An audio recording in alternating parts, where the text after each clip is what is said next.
नमस्कार, स्वागत है आपका हमारे चैनल ऑल इन वन में।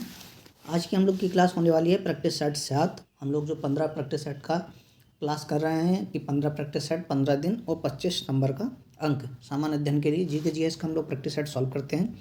उसमें प्रैक्टिस सेट 7 है आज हम लोग का। बहुत ही अच्छी से बेहतरीन तैयारी करते रहिएगा। हम ये लोग जो प्रैक्टिस सेट करते हैं वो Allahabad high court group C D stenographer driver के लिए जीके जीएस का प्रैक्टिस सेट रहता है। आपकी तैयारी को बेहतरीन बनाने के लिए तथा आपकी अपनी तैयारी को आंकने के लिए हम लोग प्रैक्टिस सेट करते हैं। उसी क्रम में आगे बढ़ते हुए आज हम लोग का प्रैक्टिस सेट 7 है। ठीक है, बाकी के प्रैक्टिस सेट के लिए आप टेलीग्राम चैनल से जुड़ सकते हैं। वहाँ पर सारे प्रैक्टिस सेट का लिंक अवेलेबल है तथा प्लेलिस्ट भी अवेलेबल है। आप जाकर वहाँ से देख सकते हैं। टेलीग्राम चैनल से जुड़ने के लिए वीडियो के डिस्क्रिप्शन में लिंक पड़ा है, आप वहाँ से जाकर ज्वाइन कर लीजिएगा।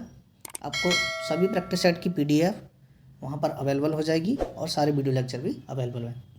ठीक है, चलते हैं अपने प्रैक्टिस सेट 7 की तरफ। तो पहले क्वेश्चन से चलने से पहले अगर आप क्लास में नए हों तो क्लास को लाइक करें, शेयर करें। चैनल पर नए हों तो चैनल को सब्सक्राइब जरूर करें। ठीक है, पहले क्वेश्चन की तरफ चलते हैं। पहला क्वेश्चन क्या दिया गया है कि निम्नलिखित में से किस धर्म की स्थापना भारतीय उपमहाद्वीप में हुई थी।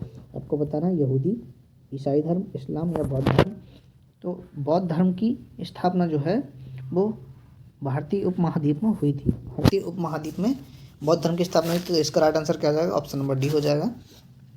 थोड़ा और जानते हैं उपमहाद्वीप के बारे में। भारतीय उपमहाद्वीप में दुनिया के 4 प्रमुख धर्मों का जन्म स्थान है। बौद्ध धर्म, सिख धर्म, जैन धर्म और हिंदू धर्म।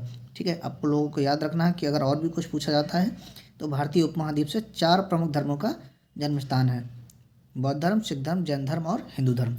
अगला क्वेश्चन है, क्वेश्चन नंबर 52 है, निम्नलिखित में से किसने खालसा पंथ की नींव रखी और इसके 5 प्रतीकों को परिभाषित किया। आपको बताना है गुरु गोविंद सिंह, बाबा फरीद जी, गुरु तेग बहादुर जी, गुरु अर्जन जी। तो आपको बताना किसने खालसा पंथ की नींव रखी और उसके 5 प्रतीकों को परिभाषित किया था। तो वो किसने किया था? तो वो किया था गुरु गोविंद सिंह जी ने। गुरु गोविंद सिंह ने खालसा पंथ की स्थापना कब की थी? 1699 में। ठीक है, 1699 में की थी। आनंदपुर साहिब में रखी थी तथा 5 प्रतीकों को परिभाषित किया था, जिसके अंतर्गत गुरु गोविंद सिंह ने 5 प्यारों को अमृत पान करवाया था। इसे इन्होंने ही खालसा के अपने नाम के पीछे सिंह लगाने की प्रथा आरंभ की थी। अगला क्वेश्चन है, दिया गया डैश भूधृति की एक प्रणाली है जिसमें 1793 में लॉर्ड कॉर्नवालिस द्वारा स्थायी बंदोबस्त के माध्यम से मध्यस्थों के भूमि अधिकारों की पुष्टि की गई थी। तो आपको बताना है इसमें क्या भरना है? जमींदारी प्रणाली, रैयतवाड़ी प्रणाली, महलवाली या संरक्षक ग्राहक संबंध। तो आपको बताना इसका राइट आंसर क्या हो जाएगा? तो क्वेश्चन नंबर 53 का राइट आंसर आपका क्या हो जाएगा? तो वो हो जाएगा जमींदारी प्रणाली।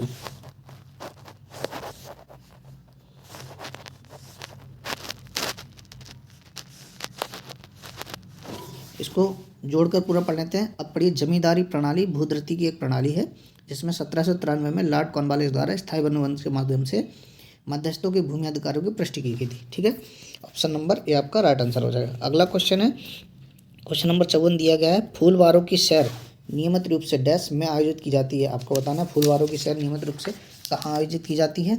ठीक है, दिल्ली, पश्चिम बंगाल, राजस्थान या महाराष्ट्र में। तो ये कहाँ की जाती है? तो ये की जाती है आपकी दिल्ली में। ठीक है, फूलवारों की शहर जिसका अर्थ क्या है? फूलों की बारात। यह दिल्ली की फूल विक्रेताओं द्वारा एक वार्षिक उत्सव है। यह 3 दिवसीय त्यौहार है जो कि दिल्ली में मनाया जाता है, जो आमतौर पर महरौली के क्षेत्र में बारिश के मौसम में के बाद सितंबर महीने में आयोजित किया जाता है। ये भी आपको ध्यान रखना है कि बारिश के मौसम के बाद कब मनाया जाता है? तो ये मनाया जाता है सितंबर में। ठीक है, अगला क्वेश्चन है, भारत में किस केंद्र शासित प्रदेश की साक्षरता दर सर्वाधिक है? अंडमान निकोबार द्वीप समूह, चंडीगढ़, लक्षद्वीप और दिल्ली। तो भारत में सबसे ज़्यादा साक्षरता दर है वो किसकी है? तो वो है लक्षद्वीप की। ऑप्शन नंबर सी आपका राइट आंसर हो जाएगा। 2011 की जनगणना के अनुसार 92.28% इतनी साक्षरता दर है कहाँ की? लक्षद्वीप की। अगला क्वेश्चन क्या है? दिया गया है, कौन से वन को पृथ्वी के फेफड़ों के रूप में माना जाता है? पश्चिमी घाट, शंकुधारी, अमेजन वर्षा वन, शीतोष्ण घास के मैदान। तो किसको माना जाता है? तो वो माना जाता है अमेजन वर्षा वन को। अमेजन वर्षा वन पृथ्वी पर 20% ऑक्सीजन का उत्पादन करते हैं।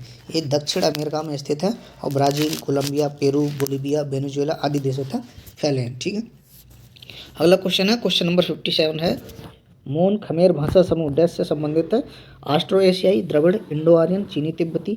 तो आपको बताना है मोन खमेर भाषा समूह किससे संबंधित है? तो ये किससे संबंधित हो जाएगी? तो ये हो जाएगी ऑस्ट्रो एशियाई। ठीक है, यह भाषा कंबोडिया की सरकारी और राष्ट्रीय भाषा है। आपको ध्यान रखना किसकी? कंबोडिया। ठीक है, कंबोडिया की भाषा राष्ट्रीय भाषा भी है।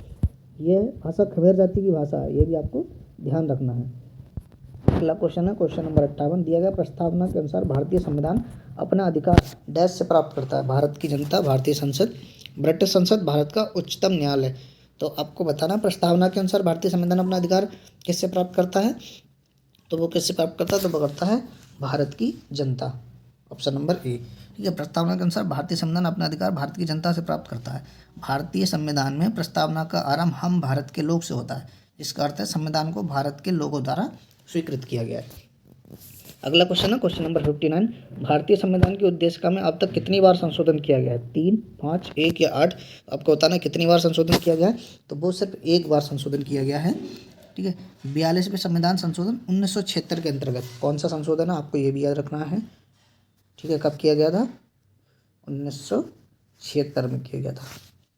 अगला क्वेश्चन है राजमन्नार समिति 1969 को डैश के द्वारा नियुक्त किया गया था? यानी किसके द्वारा नियुक्त किया गया था? तमिलनाडु सरकार, केंद्र सरकार, गुजरात सरकार या पश्चिम बंगाल सरकार? तो आपको बताना है किसके द्वारा किया गया था। तो ये किया गया था तमिलनाडु सरकार के द्वारा।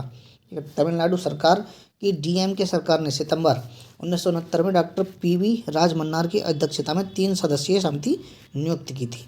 ठीक है, इसकी सिफारिश की तत्काल एक अंतर राज्य परिषद का गठन किया जाना चाहिए। अगला क्वेश्चन क्या है? अगला निम्नलिखित में से किस योजना का उद्देश्य उन अल्पसंख्यक युवाओं को लाभान्वित करना है जिनके पास स्कूल छोड़ने का औपचारिक प्रमाण पत्र नहीं है?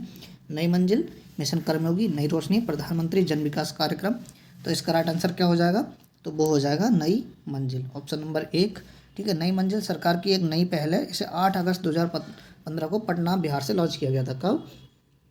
8 अगस्त, ठीक है, 2015। कहाँ से? पटना से इसको लॉन्च किया गया था। तो इसका राइट आंसर आपका कौन सा हो जाएगा? ऑप्शन नंबर ए आपका राइट आंसर हो जाएगा। अगला क्वेश्चन है दिया गया है आयकर एक है, आप माफ़ कीजिएगा, आयकर एक है, वृत्तिकर, प्रत्यक्ष कर, सेवा कर, अप्रत्यक्ष कर। तो क्वेश्चन नंबर 62 का राइट आंसर क्या हो जाएगा? ये कैसा कर है? ये एक प्रत्यक्ष कर है। ठीक है, जब किसी कर का कराघात और करों का भार एक ही व्यक्ति पर बढ़ता है तो वह प्रत्यक्ष कर कहलाता है। अगला क्वेश्चन क्या है? निम्नलिखित में से पदार्थ की 5वीं अवस्था कौन सी है? तरल, अति ठोस और बोस आइंस्टीन संघनन बीईसी या प्लाविक या प्लाज्मा। तो आपको बताना है पदार्थ की 5वीं अवस्था कौन सी है? तो वो किसको कहते हैं? तो वो कहते हैं आइंस्टाइन संघनन यानी बीईसी को। ऑप्शन नंबर सी आपका राइट आंसर हो जाएगा। यह तब बनता है जब कम घनत्व वाले बोसान की गैस को परम शून्य तापमान पर ठंडा किया जाता है। अगला क्वेश्चन है क्वेश्चन नंबर 64 है। दिया गया निम्नलिखित में से कौन सा रोग लीवर कैंसर से जुड़ा हुआ है? इन्फ्लुएंजा, सूखा रोग, रतौंधी, हेपेटाइटिस बी या यकृत बी। आपका राइट आंसर क्या हो जाएगा? आपको बताना है option number A, B, C, D में से। तो इसका राइट आंसर आपका क्या हो जाएगा? तो वो हो जाएगा हेपेटाइटिस बी। यह रोग एक संक्रामक रोग है जो वायरस से होता है तथा रक्त द्वारा फैलता है। इन्फ्लुएंजा एक संक्रामक रोग है जो फ्लू, फेफड़े, नाक और गले पर हमला करता है। सामान्य मनुष्य में सूखा रोग विटामिन डी की कमी से होने वाला रोग है। रतौंधी आँख की बीमारी है जो विटामिन ए की कमी से होने वाली है। ठीक है, अगले क्वेश्चन है क्वेश्चन नंबर 65 दिया गया है भूजल में किस खनिज के संदूषण के कारण ब्लू बेबी सिंड्रोम होता है? आपको बताना मैग्नीज, नाइट्रेट, मैग्नीशियम, पोटेशियम। तो ब्लू बेबी सिंड्रोम किसके कारण होता है? तो ये किसके होता है? ये नाइट्रेट की कमी के कारण होता है। ये रोग दूषित जल में सेवन से होता है जिसमें नाइट्रेट 45 मिलीग्राम पर लीटर से अधिक मात्रा में होती है। 45 मिलीग्राम पर लीटर पानी में नाइट्रोजन की मात्रा को विश्व स्वास्थ्य संगठन और भारत मानक ब्यूरो क्यों उचित मानते हैं? इससे अगर ज़्यादा हो जाएगा तो ब्लू बेबी सिंड्रोम होने का खतरा रहता है। क्वेश्चन नंबर 66 है किस पीढ़ी में ट्रांजिस्टर को प्रयोग में लाया गया था? आपको बताना प्रथम, द्वितीय, तृतीय या चतुर्थ। तो ट्रांजिस्टर को कब उपयोग में लाया गया था? तो वो लाया गया था द्वितीय श्रेणी में। ठीक है, ऑप्शन नंबर बी आपका राइट आंसर हो जाएगा। द्वितीय श्रेणी के कंप्यूटर में ट्रांजिस्टर का प्रयोग किया गया था और तृतीय श्रेणी के कंप्यूटर में एकीकृत परिपथों का प्रयोग किया गया था और चतुर्थ श्रेणी कंप्यूटरों में माइक्रो प्रोसेसरों का प्रयोग किया गया था। और आपको ध्यान रखना है फर्स्ट वाले में किसका किया गया था? तो वो किया गया था वैक्यूम ट्यूब का। क्वेश्चन नंबर 67 है निम्न में से इनमें से कौन सा एक एप्लीकेशन सॉफ्टवेयर है? AutoCAD, Android, Windows NT, Ubuntu. तो आपको बताना कौन सा है। तो 67 का राइट आंसर आपका क्या हो जाएगा? सी, ऑटोकैड एक कैड एप्लीकेशन सॉफ्टवेयर है। अगला क्वेश्चन है 68, किस दिन को भारत में राष्ट्रीय एकता दिवस के रूप में मनाया जाता है? 8 अक्टूबर, 15 जनवरी, 4 दिसंबर या 31 अक्टूबर को? तो ये कब मनाया जाता है? तो 31 अक्टूबर को राष्ट्रीय एकता दिवस के रूप में मनाया जाता है। अगला क्वेश्चन है मर्केडा कप किस खेल से संबंधित है? Hockey, golf, football, badminton. तो आपको बताना मर्केडा कप कौन से खेल से संबंधित है? तो ये जो है वो फुटबॉल से संबंधित है। ऑप्शन नंबर सी आपका राइट आंसर हो जाएगा। अगला क्वेश्चन क्या है दिया गया है? क्वेश्चन नंबर 70, मानसिक रूप से विकलांग हेतु राष्ट्रीय संस्थान निम्नलिखित में से कहाँ अवस्थित है? आपको बताना हैदराबाद, नई दिल्ली, कोलकाता, चेन्नई। तो मानसिक रूप से विकलांग हेतु राष्ट्रीय संस्थान हैदराबाद में अवस्थित है। ऑप्शन नंबर ए आपका राइट आंसर हो जाएगा। अगला क्वेश्चन है the root of ancient India के लेखक कौन है? D K Chakravarti, D P Agarwal, W A Fairservis, A Ghosh. Arvind Ghosh याद है। तो आपको बताना है इसके लेखक कौन है। तो इसके लेखक कौन थे? तो वो थे W A Fairservis. Option number C आपका राइट आंसर हो जाएगा। अगला क्वेश्चन है लुप्त संख्याओं को भरना है। आपको यहाँ पे दिया गया है, ठीक है। इस तरह से ऊपर 6, 5, 4, 7, 4, 7, 2, 1 इस तरह से अंक दिए गए हैं और नीचे 3 और क्वेश्चन मार्क 3 दिए हैं। लुप्त संख्या आपको भरना है। तो यहाँ पर आपको सोचना है कि कौन सा लॉजिक लगाया जा रहा है। तो यहाँ देखिएगा, जब बीच वाले अंक को हम 3 से गुणा करते हैं यानी 5 × 3 तो इक्वल टू कितना आता है? 15 आता है। और हम इन तीनों को जोड़ते हैं 6, 5, 11, 4, 15 तो कितना होता है? 15 आता है। ये बराबर हो जाता है। इसी तरह हम 7 की गुणा 3 से करते हैं तो कितना आता है? 7 × 21 आता है। और हम इन सबको जोड़ते हैं तो 7, 4, 11, 11 और 7 कितना हो जाएगा? 18, 18 तो 20 और 1 21, ये भी 21 आता है। यानी बीच वाली संख्या को 3 से गुणा करके इन सबको जोड़ने पर दोनों का योग बराबर होना चाहिए। तो उसी तरह से हम इसमें क्या लेके आए कि इन तीनों का योग बराबर हो और बीच वाली संख्या को 3 से गुणा किया जाए। तो हम मान लीजिए हम 3 रखते हैं तो 3 की गुणा 3 से करेंगे तो 3 3 9 हो जाएगा और 3 + 3 + 3 हम यहाँ पे करेंगे तो ये 9 हो जाएगा यानी इक्वल हो जाएगा। तो इसका राइट आंसर आपका क्या हो जाएगा? तो इसका राइट आंसर हो जाएगा ऑप्शन नंबर ए, ठीक है। अगला क्वेश्चन है दिया गया दी गई श्रृंखलाओं के प्रश्न चिन्ह को प्रतिस्थापित करने वाली संख्या कौन सी है? तो यहाँ पे क्या लॉजिक दिया गया है? यहाँ पे देखिए कहा गया है यहाँ 1 में गुणा 2 का स्क्वायर -1 किया गया है। तो जब हम 2 का स्क्वायर -1 करेंगे तो 1 की गुणा 2 के स्क्वायर से करेंगे यानी 1 ही रहेगा। फिर 2 का स्क्वायर -1 3 हो जाएगा। यहाँ गुणा 3 और 3 का स्क्वायर -1 किया गया है यानी 3 3 9 और 9 की गुणा 3 से करेंगे 27 -1 26 हो जाएगा। उसी तरह यहाँ पर क्या किया जाएगा? लास्ट वाले क्वेश्चन में यहाँ पे किया जाएगा। अब 26 से 649 जाने के लिए क्या किया गया है? यहाँ गुणा 5 का स्क्वायर -1 किया गया है यानी 55 25 25 की गुणा 6 से करी जाएगी, 26 से करी जाएगी और -1 किया गया तो 649 आ गया। इसी तरह से 649 की गुणा जो है हम लोग कितने से करने वाले हैं? 7 का स्क्वायर -1 से करने वाले हैं। तो हम जब इसको सॉल्व करेंगे तो क्या आंसर आने वाला हमारा? तो हमारा आंसर आने वाला है इसका 31,800 यानी ऑप्शन नंबर बी आपका राइट आंसर हो जाएगा। अगला क्वेश्चन है निम्नलिखित श्रेणी में गलत पद ज्ञात कीजिए। आपको गलत पद ज्ञात करना है कि इनमें से कौन सा पद गलत है। इसमें क्या ट्रिक लगने वाली है? 94 से 155 हम लोग जाएंगे तो कितना जा रहा है? 94 से 55 यानी +11। 105 से 127 जा रहे हैं तो कितना जा रहा है? +22। 122 से और 160 जा रहे हैं तो कितना जा रहा है? +33। और 160 से 202 जाएंगे तो यहाँ जब 11, 22, 33 तो यहाँ 44 जाना चाहिए। तो 160 और 44 कितना हो जाएगा? 204 हो जाएगा। तो हमारी गलत संख्या कौन सी हो जाएगी? 202। तो इसका राइट आंसर आपका क्या हो जाएगा? तो ऑप्शन नंबर बी आपका राइट आंसर हो जाएगा। अगला क्वेश्चन है निम्नलिखित प्रश्नों में दिए गए विकल्पों में से संबंधित अक्षर का चयन कीजिए। आपको क्या दिया गया है? जिस तरह से PEWMTT को ACI यानी एक्शन लिखा जा सकता है, अगले वर्ड को ये लिखा जा सकता है, तो उसी तरह से QTRJNJ को क्या लिखा जा सकता है? इसका आपका राइट आंसर क्या हो जाएगा और कौन सी ट्रिक लगेगी? तो इन सब में क्या ट्रिक लग रही है? B से A -1, B से C -2, W से T -3, M से I -4, T से O -5 और T से N -6 यानी सब में -1 2 3 होता जा रहा है। तो उसी तरह से हम QTRJNJ में अगर करेंगे -1 क्या हो जाएगा? P, ठीक है। Q में -1 P हो जाएगा P, ठीक है। T में -1 क्या हो जाएगा? R